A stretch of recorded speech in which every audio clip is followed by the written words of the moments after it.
السلام عليكم ومرحبا بكم. كنتمنى تكونوا بخير وعلى خير واحوالكم طيبه وعشركم مبروك. تدخل عليكم الصحه والسلامه وباش ما كتمناو. الفيديو ديال اليوم غادي نقدم لكم فيه هذا الصابلي هذا بالكركاع، صابلي راقي. كيجي بنين بنين بزاف، كيتباع في المخبزات الكبرى باثمنه باهظه. كنتمنى الفيديو يعجبكم وتجربوه ان شاء الله. الى عجبتكم الوصفه اكيد. الى عجبتكم ما تنساونيش من اللايكات ديالكم والتعاليق. الا كنتو اول مره كتزوروا قناتي فمرحبا بكم، اشتركوا وضغطوا على زر الجرس باش يوصلكم دائما جديد القناه ديالي. بالنسبه للمقادير، عندي هنا 2 اصفار البيض، 260 غرام ديال الزبده حيوانيه، عندي كذلك قبيصه الملحه، 160 غرام ديال الكركاع اللي طحنته على هذا الشكل بهذه الطريقه هذه، وعندي كذلك هنا 300 غرام ديال السكر ثقيل، وعندي كذلك كيس من السكر الفاني، و500 غرام ديال الدقيق الابيض الخاص بالحلويات. هذه المقادير مضبوطه. بسم الله. هنا كنوضع قبيصه ديال الملحه، كنضيف عليها الزبده اللي كتكون بدرجه حراره المطبخ، كنضيف عليها كيس من السكر الفاني، غنضيف عليها السكر كلاصي، وغندمج هاد المكونات مزيان مزيان تحصل على خليط على شكل كريمه. ضروري نخدموا الزبده مزيان بهذا الشكل هذا.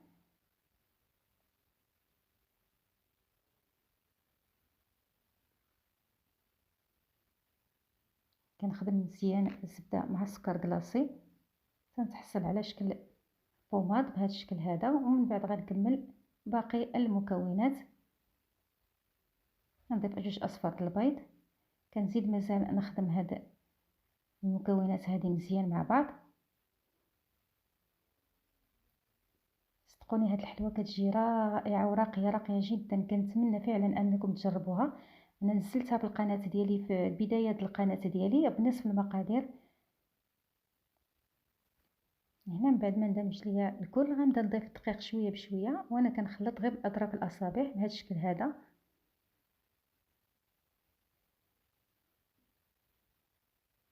هاد المقادير اللي عطيتكم مضبوطه، يعني كنضيفوا 500 غرام ديال الدقيق كلها بهذا الشكل.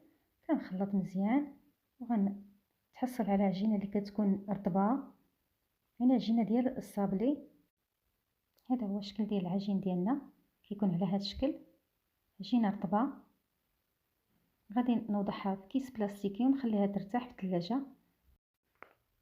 نخليها ترتاح مده ربع ساعه، من بعد نرجع باش نشكلها معكم.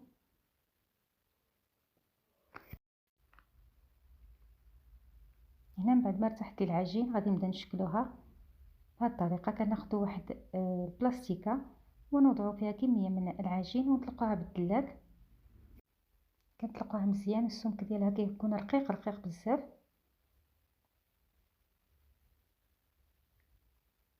لان هاد الصابلي هذا غادي نلصقو وحده مع وحده بواحد الحشوه. هنا من بعد ما رققت العجين ديالي كنرشمو بهذا المرشم هذا.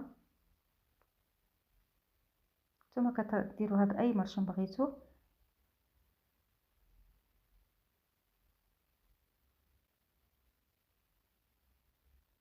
كيكون السمك ديالو هو هذا، كيكون رقيق رقيق بزاف، لان مازال غادي نلصقو وحده مع وحده. وغادي نوضعها في اللاطه. في هاد الاثناء كنكون شعلت الفران وكنخليه كيسخن. غنستمر حتى كنكمل هاد الكميه هذه ديال العجين اللي عندي بنفس الطريقه. ومن بعد ندخل الحلوه ديالي للفرن، كطيب على عافيه مهيله، وكنحمروهش بزاف، كيكون شكله هو هذا من بعد ما كيطيب. هذا هو الصابلي ديالنا من بعد ما كيطيب، كيجي على هذا الشكل، ما كيتقلص ما حتى شي حاجه، كيبقى في الحجم ديالو وكيكون رقيق بهذا الشكل. كنوريكم بانه ما كيتقلصش نهائيا، كتجي حبه قد اختها بهذا الشكل.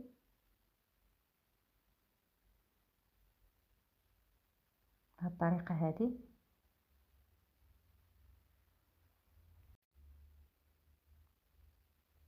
هنا غادي نوريكم الحشوه اللي غادي نستعملو لهذا الصابلي هذا. عندي هنا 100 غرام ديال اللوز اللي كيكون خضر بالقشر ديالو، وعندي كذلك المربى الخاص بالحلويات. غادي نطحن هذا اللوز هذا مزيان حتى نيلو، وغادي نخلطو مع شويه ديال المربى حتى كنتحصل على هاد لاباط هذه بهذا الشكل. هي باش غنلصق حبه مع وحده. غندير شويه ديال هاد الحشو هذا وغنلصق حبه مع الاخرى حتى كنكمل الكميه. هنا من بعد ما لصقتهم حصلت على هذا الشكل هذا، لصقتهم كاملين كنتحصل على هذه الكميه هذه. هنا غندوز باش غادي نكمل لهم التزيين. عندي هنا الشوكولا، الشوكولاط الاسود اللي ذوبته، غنوضع فيه الحليوه بهذا الشكل، ومن بعد كنسقطرو مزيان باش ما يهزليش بزاف ديال الشوكولاط. نسقطرو بهذه الطريقه هذه وكنوضعو فوق الورق. اون فوا كنحط الحليوه كنحركها من المكان ديالها باش ما كتبقاش هازه ليا بزاف ديال الشوكولاط. بهذه الطريقه هذه، والشوكولاط اللي كيبقى لنا في الورق فاحنا كنعاودو نستعملوه مره اخرى. كنبقى مستمره حتى غادي نكمل. هنا زينتهم بحبيبات ديال الشوكولا على هذا الشكل.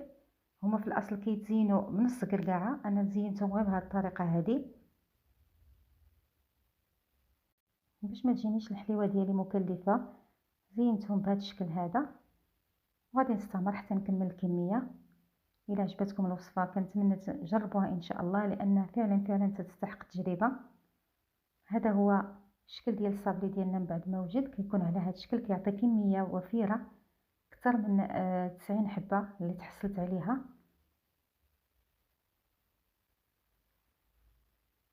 هذا هو شكله، كيجي مقرمش ومعلق بديك الحشوه اللي فيه الداخل. كنتمنى تجربوا الوصفه ديالي. الى عجبتكم ما تنساونيش من اللايكات والتعاليق. شكرا على المشاهده والى اللقاء في فيديو جديد ان شاء الله.